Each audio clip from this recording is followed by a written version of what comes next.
So they tried it again. They tried to kill Donald Trump. They tried to take his life just because they don't like him. They don't like him as a president. They don't like him as a politician, and they just don't like him as a person.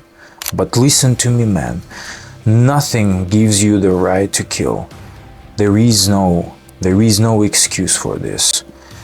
Look at those people and in that ballroom, look at those tables. They are scared to death, and it doesn't matter who they are. Ministers, the sold-out press, paid actors or true believers. They all have families waiting for them at home, and assassin's bullet doesn't pick a target, it just kills. What the hell is happening to this country? First you elect a guy with clear signs of age-related dementia and pathological narcissism, and then you try to kill him. I can't even remember this many assassination attempts in US history. And you may ask, who are you to talk about our politics? I am just an English teacher from Russia.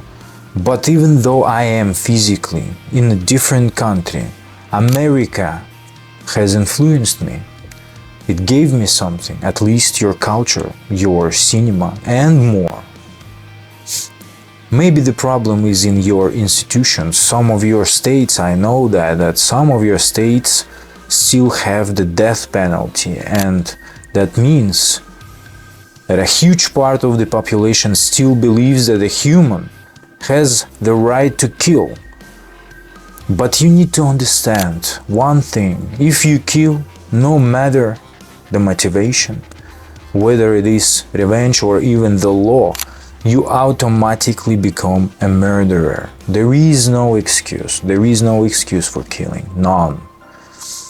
What kind of times are these? The world is sliding down a steep hill and it is divided. This assassination attempt is just more proof of that. Stay healthy, my friend, and remember, the mechanism of impeachment and honest courts exists for a reason, so that there are no more murders. This is my perspective. Think about it.